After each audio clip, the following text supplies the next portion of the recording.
Welcome, this is Amy Reese from the Raptor Resource Project, and I hope you enjoy this next presentation as much as I did.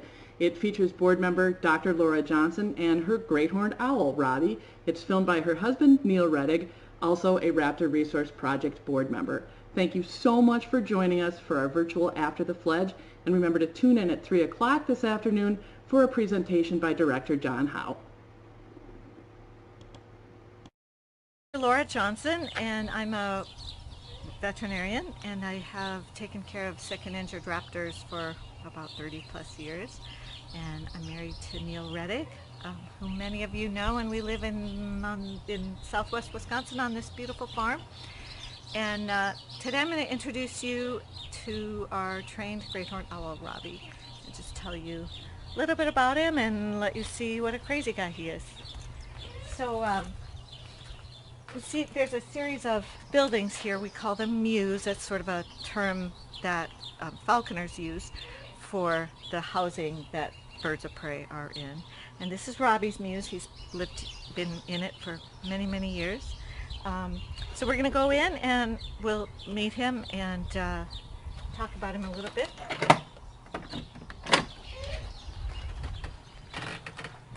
Hey, Robster.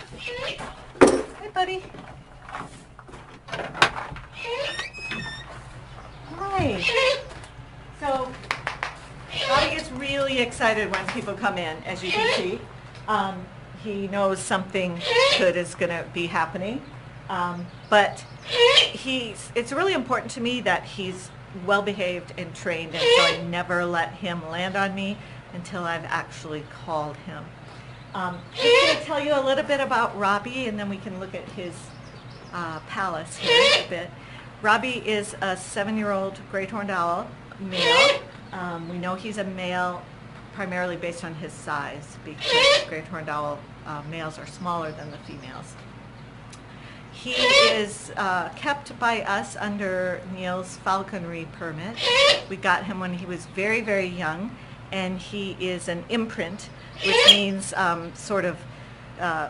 very generally, he's a bit confused about whether he's an owl or a human, and probably is not able to be released because he would seek a person as a mate instead of another owl.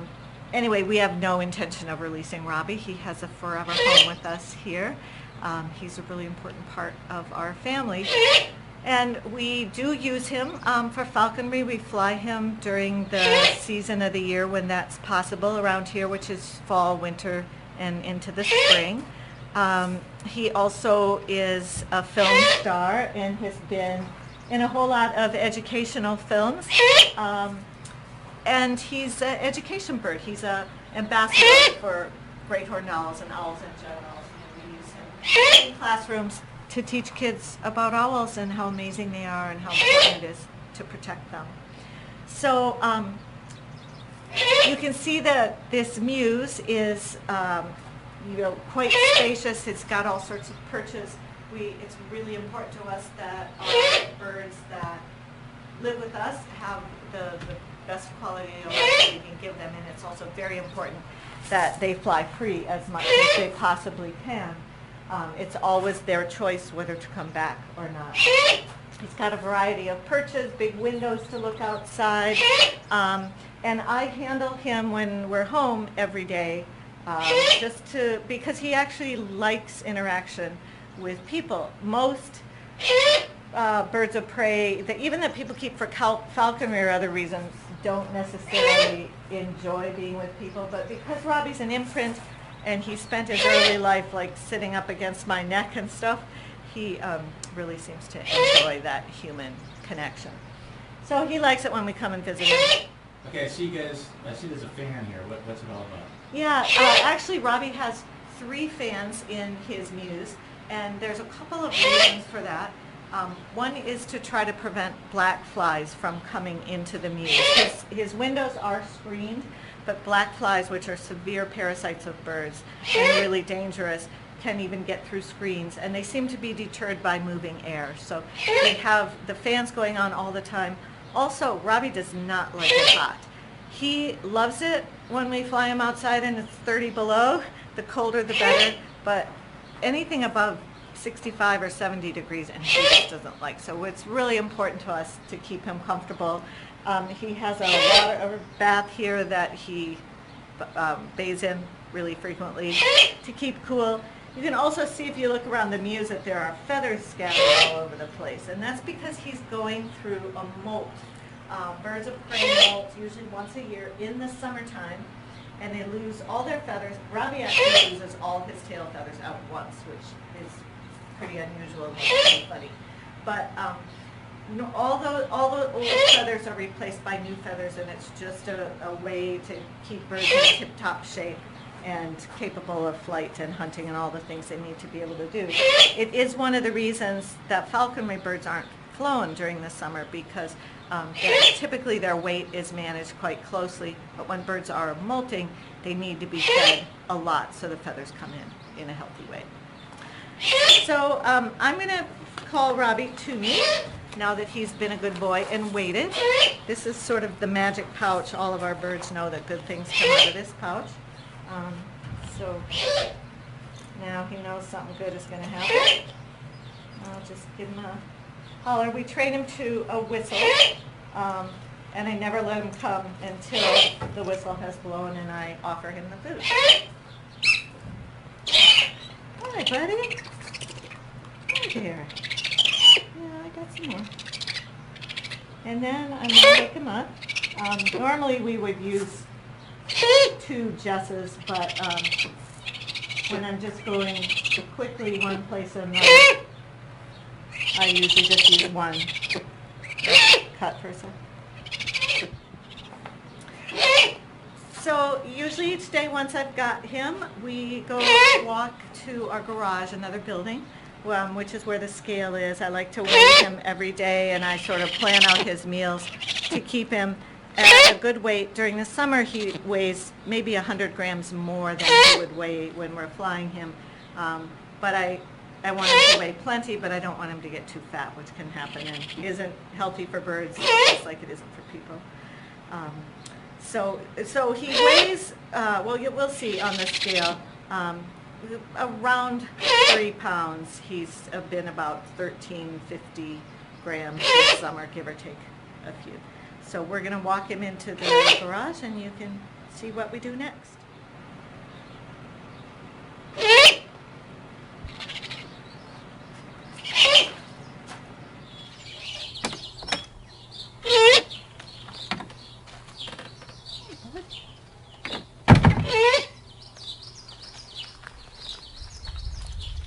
He sort of likes the chance to look around when we're out.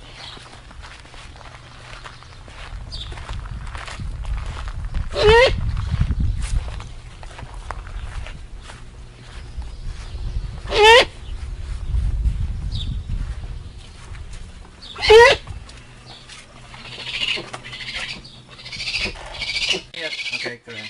So I'm going to unhook him, and he knows the drill. He's going to fly to the scale. Hey, Robbie. Okay.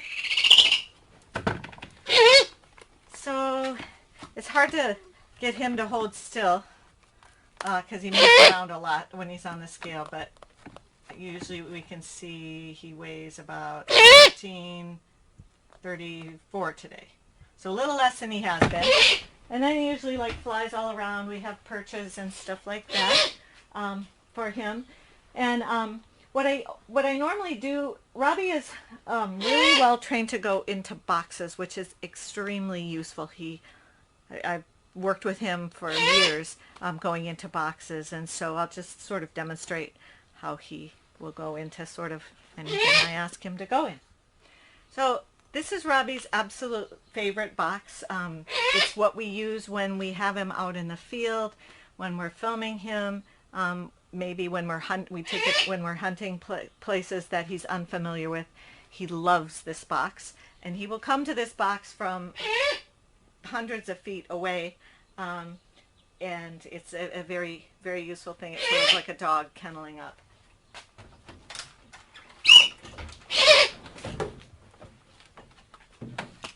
So that is convenient. So when you're filming or doing educational things with them, why is it so great that it goes in the box? Well, first of all, very often we take all of his what we call equipment off of him, so no anklets or jesses, no way to hold on to him. And because he wants to go in the box, if we're doing, say, a variety of film sequences or something like that and have to do shoot over and over again a specific shot, then he just hangs out in the box, and we'll go into it from just about anywhere. So he actually does then go from box to box if I ask him to do that. So usually I just show him where we want him to go. Hi, Rob.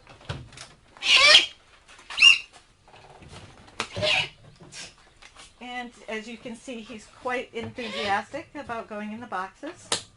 And then might just do one more, just because it's sort of exercise for him and his brain right now. And he doesn't get to do much else in the summer, so.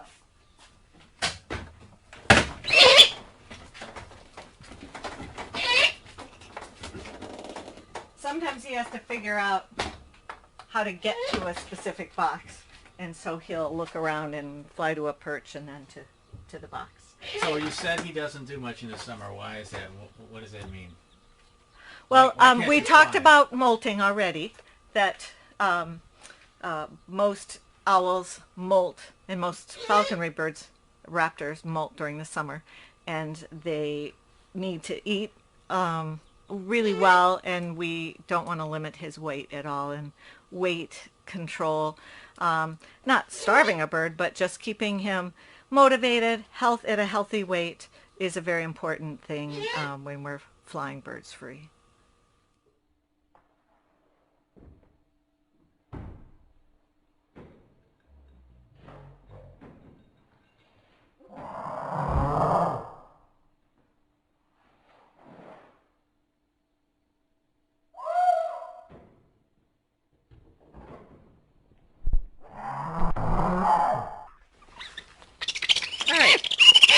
Just let Robbie eat this little piece that I've got, and walk him back to the mews. And during that time, I just will tell you a little bit about Greyhorn Owls.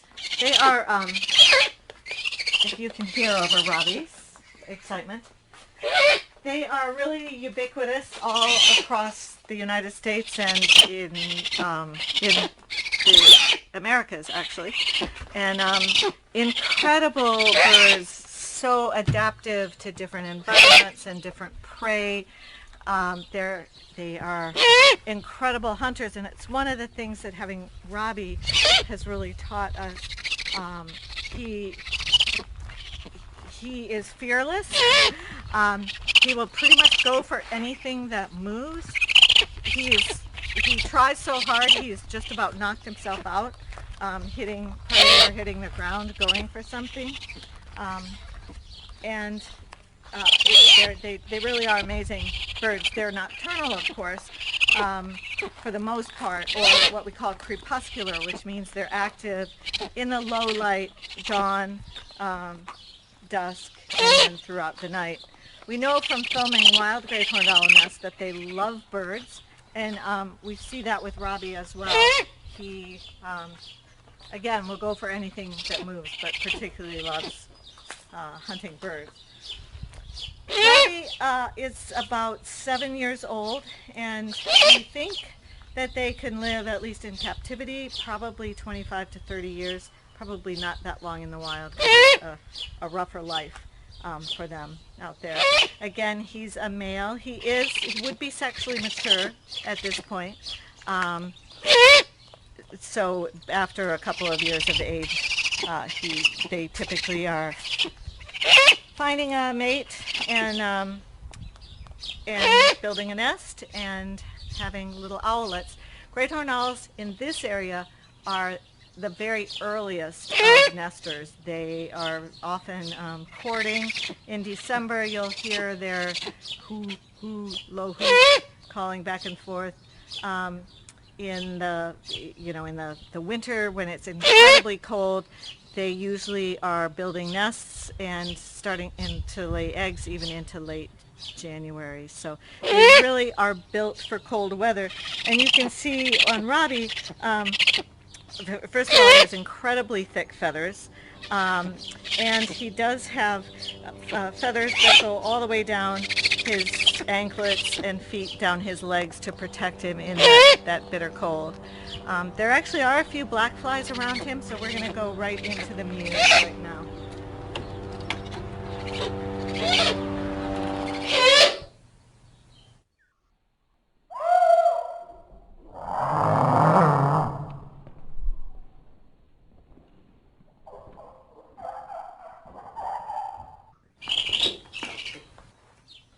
Okay, he's got a big piece of meat now. What's going on? Yeah, well, he's just sort of looking for a place that he can eat it, and he's not all that happy with just hanging out with me, but maybe he'll work on it. While you can sort of admire some of his really unique characteristics. Oh, there we go. Yeah, it's amazing the size of things that he can swallow pretty much whole. That's probably an adaptation so that he can catch prey and take it swallow it immediately, not have to fly with it. So now that he's posing in this very strange way, you can see a few of his characteristics. First of all, his eyes, which are placed at the front of his head. So owls do have binocular vision. Their vision is much better at night than it is during the day, but they do really rely on their hearing more than their vision to locate prey.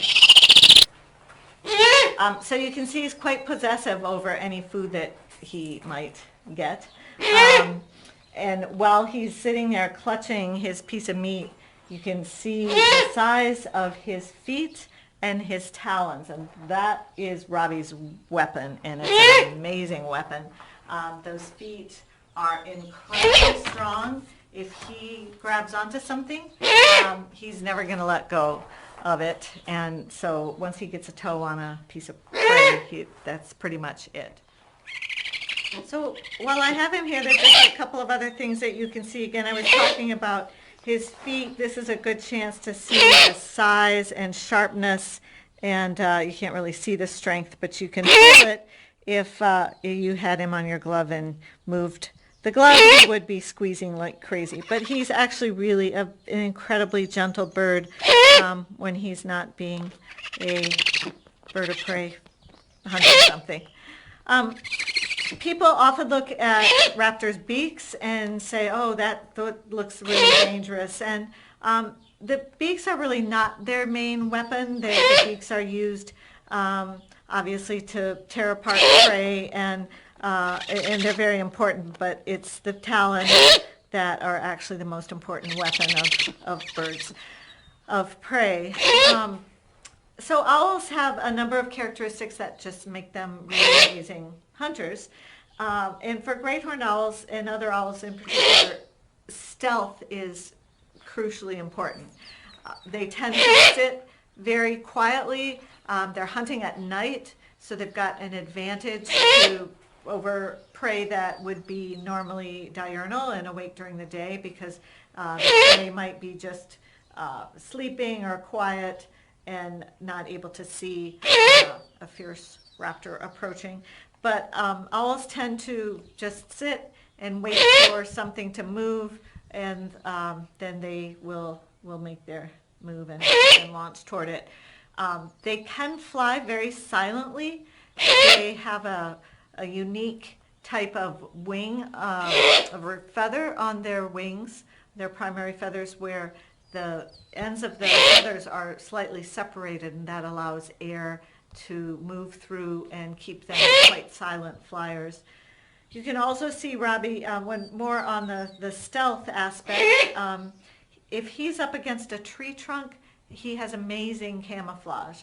So again, the whole idea for an owl is my prey doesn't see me or hear me coming, and if he's sitting still, he's extremely well camouflaged. Can you tell me about his eyes a little bit? Yeah, so owls do see well at night. They don't see they don't rely on their sight primarily for hunting. They mainly key in on movement and then hearing. But his eyes are, as you can see, quite large. They're binocular, so they're both looking forward, and that helps him locate prey and hit it accurately. People often are fascinated by owls' ability to turn their head, and they say, oh, they just turn their head all the way around, and they can't completely, but they do have a very flexible neck, and so they can turn. I can maybe get Robbie to turn his head, usually probably close to at least 180 degrees, maybe more than that. And again, that allows him to stay still but move and try to locate prey. The main sense that they use for locating prey is their hearing, and owls have pretty incredible ears. You can't see Robbie's ears. The two little feather tufts that are sticking up are not actually his ears. They are called feather tufts, and that's why he's called a great horned owl. They're the horns, but they're more for decoration and to maybe communicate with other birds sort of what's happening. You can tell sometimes when he's really alert, those feather tufts go up. When he's really relaxed, they go down. But his ears are actually set on either side of his head, and they're extremely large openings. With owls, one is usually slightly lower, the other is slightly higher. And there's a facial disc. You can see that the feathers around his eyes are sort of flattened, and that actually helps to move sound back toward his ears. His ears, he's not going to let me open them up and show you. But just a general idea. Yes, if you see the black line right along here, that's where his ear is, and it's probably about this Point that big. one more time. It's right here. Oops. Don't.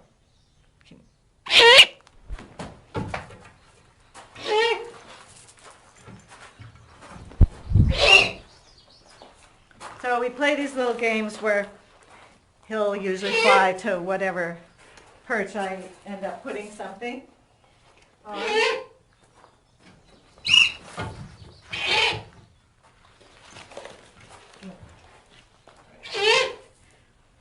Give him one more treat and then.